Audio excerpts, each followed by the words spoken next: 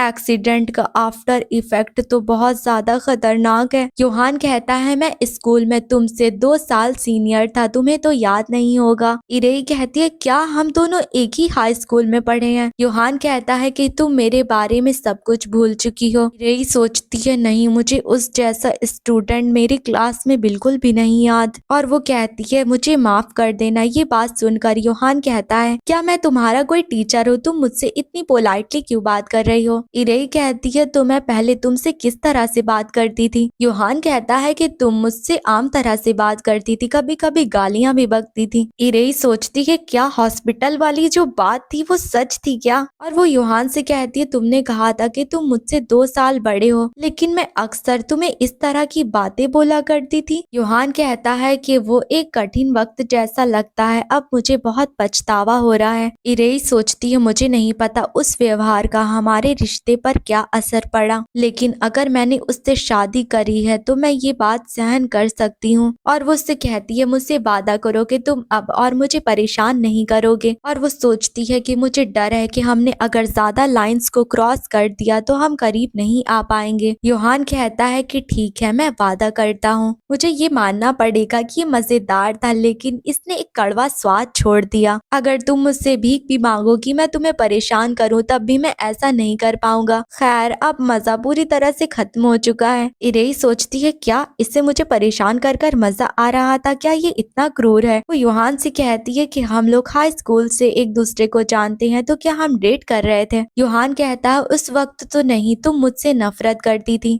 और मुझे भी ये बात रियलाइज नहीं हुई थी कि मैं तुम्हें पसंद करता हूँ। इरेई कहती है तो फिर हमारी आखिर शादी कैसे हो गई, क्या मेरा तुमसे नफरत करना कोई प्रॉब्लम नहीं थी। योहान कहता है कि आखिरकार मैं तुम्हें पसंद आ ही गया था। इरेई सोचती है आखिरकार मुझे ऐसा लगा कि मेरी फीलिंग से कोई फर्क ही नहीं पड़ता। खैर, मुझे नहीं लगता कि ये आदमी सब कुछ जानता है, क्योंकि मैं ही इकलौती एक बात ये जानती होंगी कि मेरी फीलिंग्स कैसे चेंज हुई। इरेई कहती है तो उस कंपनी में क्या हुआ जहाँ पर मैं काम करा करती थी, क्या किसी ने कॉल कर कर नहीं पूछा क्योंकि मैं काम पर नहीं आ रही थी। योहान कहता है कि हमारी शादी होने के बाद तुमने काम छोड़ दिया था। इरेई कहती है वैसे समझ में आता है, मैं उस कंपनी से जल्द भागना चाहती थी। वो मुझसे बहुत ज्यादा ओवर टाइम कराया करते थे, हॉलीडेज और वीकेंड्स पर भी वो मुझसे काम करा लेते थे, और इतना काम करने के बावजूद भी मुझे जरा सी सैलरी मिलती थी। दूसरे शब्दों में कहा जाए तो वो सबसे घटिया कंपनी थी। योहान कहता है क्या ये सब कुछ इतना बुरा था, उस वक्त तुमने मुझसे कुछ कहा क्यों नहीं, मैं सब कुछ फिक्स कर देता। इरेई कहती है क्या मैंने ऐसी कंपनी में काम किया जहाँ पर तुम सीईओ थे, और वो सोचती है नहीं, ऐसा नहीं हो सकता। मेरी कंपनी का जो बॉस था वो मिडिल एज था, जिसकी एज कम से कम 50 के ऊपर थी। योहान कहता है तुम्हें देखकर ऐसा नहीं लग रहा कि तुम्हें मुझ पर भरोसा है, क्या तुम मेरा एप्लीकेशन फॉर्म देखना चाहोगी। इरेई सोचती है मेरा वो रूप जो कि मेरे हस्बैंड को याद है। मैं एक टॉप यूनिवर्सिटी में गई थी और मैंने डिजाइन में मेजर करा। ग्रेजुएशन के 1 साल बाद मैं उसकी कंपनी में काम करने लगी। मैं वहाँ ग्राफिक डिजाइनर के तौर पर काम करती थी, लेकिन मेरा वो रूप जो सिर्फ मुझे याद है वो बिल्कुल अलग है। मेरे एंट्रेंस एग्जाम के तौर पर मुझे एक एवरेज सियोल यूनिवर्सिटी में जाना पड़ा। मैंने मैथ मेजर लिया जो कि मुझे बिल्कुल भी सूट नहीं करता, और मुश्किल से मैं वहाँ से ग्रेजुएशन कर पाई थी। इतने सारे रेज्यूमे भेजने के बाद मुझे आखिरकार जाकर एक जॉब मिली थी। ये दोनों पहचान इतनी ज्यादा अलग है, मैं इसे एक इंसान तक नहीं कह सकती। योहान कहता है ऐसा लगता है कि तुम्हारी यादें कुछ ज्यादा ही मिक्स हो गई हैं। इरेई सोचती है क्या मिक्स हो गई हैं, ये कहना चाहता है कि मेरी सारी यादें झूठी हैं। मुझे याद है कि उस रात मैं बहुत ज्यादा रोई थी क्योंकि मैं अपने पसंदीदा स्कूल में नहीं जा पाई थी, अपने फेवरेट मेजर को भी नहीं चूज कर पाई थी। मुझे एक गुलाम की तरह कंपनी में काम करना पड़ता था क्योंकि मेरे पास जाने के लिए कोई भी जगह नहीं थी। इतना सब कुछ करने के बाद अंत में क्या मिला, मुझे समझ नहीं आ रहा है कि आखिर मैं हूँ कौन। तभी योहान उसे गले लगा लेता और कहता है कि कोई बात नहीं, मैं तुम्हें जानता हूँ, अगर तुम्हें कुछ भी नहीं याद है तो तुम मुझसे पूछ सकती हो, मैं तुम्हारे बारे में सब कुछ जानता हूँ। इरेई सोचती है क्या किसी और से इस तरह से सिंपैथी मिलने से ऐसा महसूस होता है।